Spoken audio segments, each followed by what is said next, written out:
Hey guys, it's Miss Carmack here with today's story called The Great Kapok Tree by Lynn Cherry.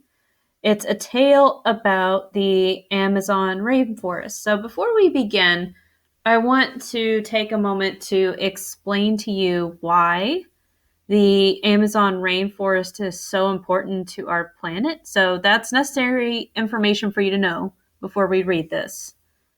So, rainforests, I'm just reading this from a different website.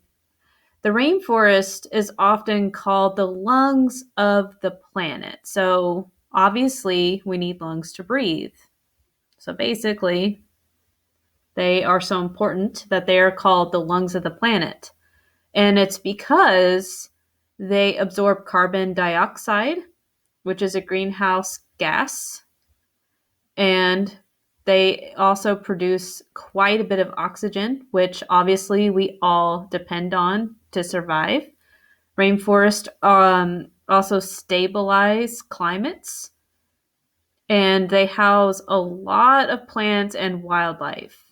So, and they are so important that they actually produce rainfall all around the planet. So there are multiple different rainforests all over the world. There isn't just the Amazon rainforest, which is in South America. I'm going to flip back real quick to this map.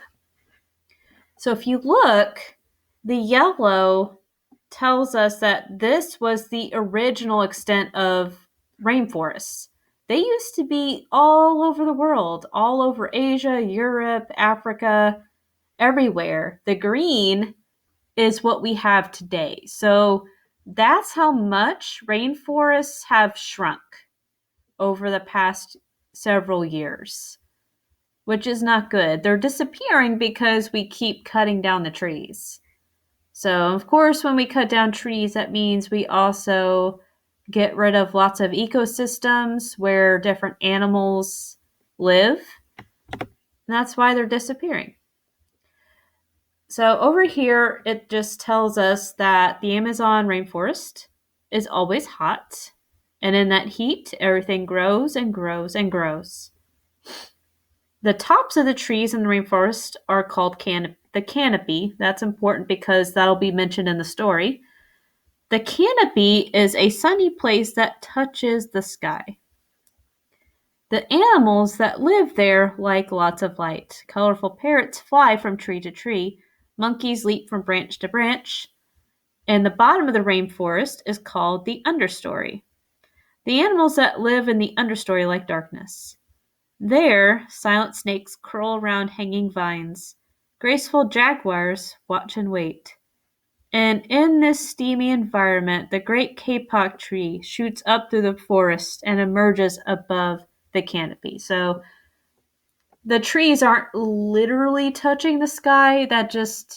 It's a figure of speech letting us know that these trees are very tall, but the kapok tree is even taller and even bigger than those trees. So this is the story of a community of animals that live in one such tree in the rainforest. And here we go. Two men walked into the rainforest. Moments before, the forest had been alive with the sounds of squawking birds and howling monkeys. Now all was quiet as the creatures watched the two men and wondered why they had come. That's interesting to me that before these men show up, the rainforest was, loud and buzzing. So, and I can tell you from personal experience, when I went to Ecuador, I had an opportunity to visit a rainforest. No, it was not the Amazon, but it was a very small rainforest. And it usually is very loud because there's so many active animals like birds and insects, frogs. And then, and I can tell you also, as soon as they hear you approaching, they will be quiet. The larger man stopped and pointed to a great kapok tree. Here it is. Then he left. Look how big this is compared to him. That's crazy. The smaller man took the axe he carried and struck the trunk of the tree. Whack, whack, whack. Automatopoeia. The sounds of the blows rang through the forest. The wood of the tree was very hard. Chop, chop, chop. The man wiped off the sweat that ran down his face and neck. Whack, chop, whack, chop. Soon the man grew tired. He sat down to rest at the foot of the great kapok tree. Before he knew it, the heat and hum of the forest had lulled him to sleep, because it's a very, very hot place. So look, this tree's so thick, he's barely made it through so far, and poor guy, he has to chop it down by himself. A boa constrictor lived in the kapok tree. He slithered down its trunk to where the man was sleeping. He looked at the gash the axe had made in the tree. Then the huge snake slid very close to the man and hissed in his ear. Senor, this tree is a tree of miracles.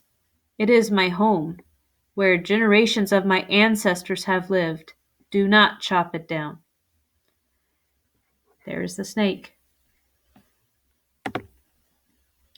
A bee buzzed in the sleeping man's ear. Senhor, my hive is in this kapok tree, and I fly from tree to tree and flower to flower, collecting pollen.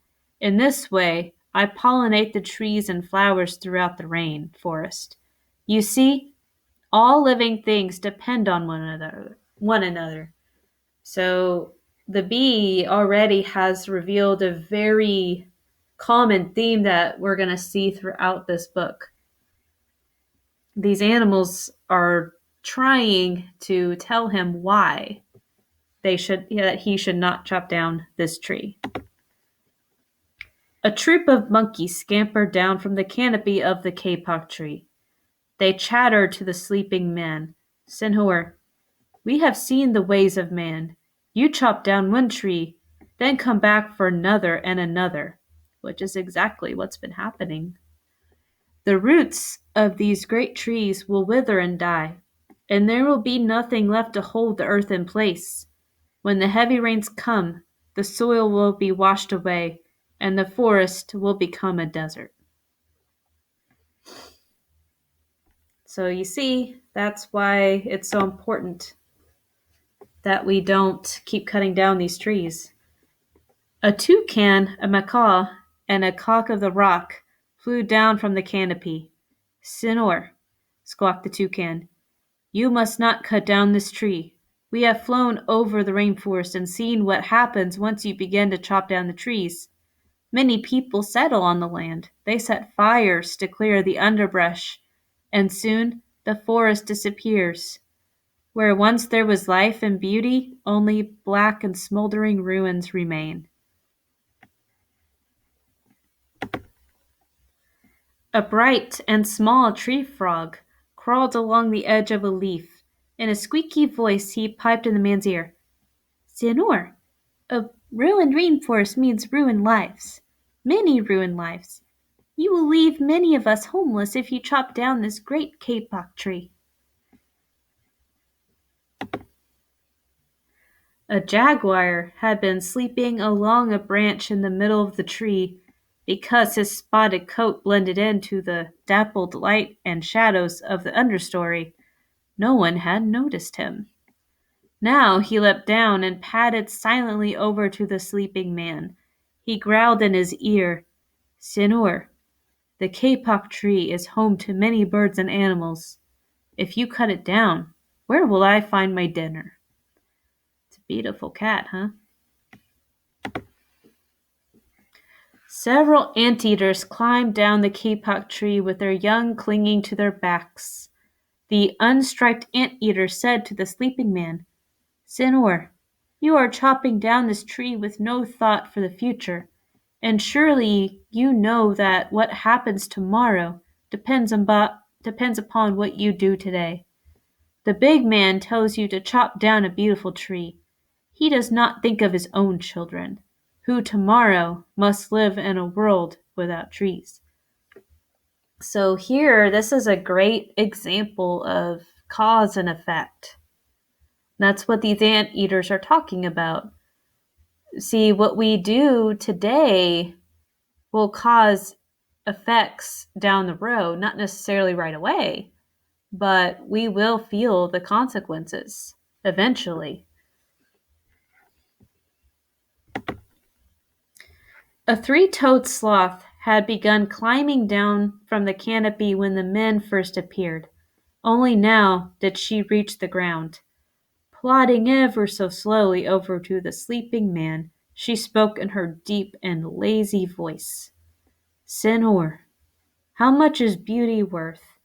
Can you live without it? If you destroy the beauty of the rainforest, on what would you feast your eyes?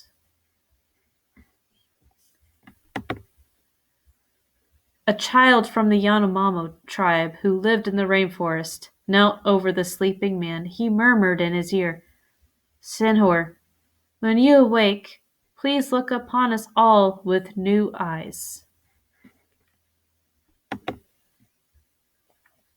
The man awoke with a start. Before him stood the rainforest child, and all around him staring were the creatures who depended upon the great kapok tree. What wondrous and rare animals they were. Yeah, see, look. Look around at all these animals that are depending on this one tree. So if he did cut down this tree, all these animals would be left without a home, basically, or a source of food or a source of shelter. So this is what one tree does to all these animals. Could you imagine if he chopped down several of these trees? The man looked about and saw the sun streaming through the canopy. Spots of bright light glowed like jewels amidst the dark green forest. Strange and beautiful plants seemed to dangle in the air, suspended from the great kapok tree. The man smelled the fragrant perfume of their flowers. He felt the steamy mist rising from the forest floor, but he heard no sound, for the creatures were strangely silent. I wonder why. The man stood and picked up his axe. He swung back his arm as though to strike the tree. Suddenly, he stopped. He turned and looked at the animals and the child. So he's thinking about it now. He hesitated. Then he dropped the axe and walked out of the rainforest.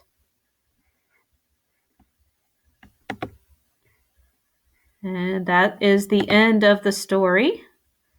So we're back to this map. So the reason this book was written is because the rainforests are rapidly disappearing. And the author wrote this because she wanted to spread awareness about it. So, like the book says, the rainforest is home to several different species of animals, very rare animals that we don't have here. So, destroying that rainforest will get rid of these creatures, along with several ecosystems. Okay, make sure you answer those questions and submit them on It's Learning. That is the end.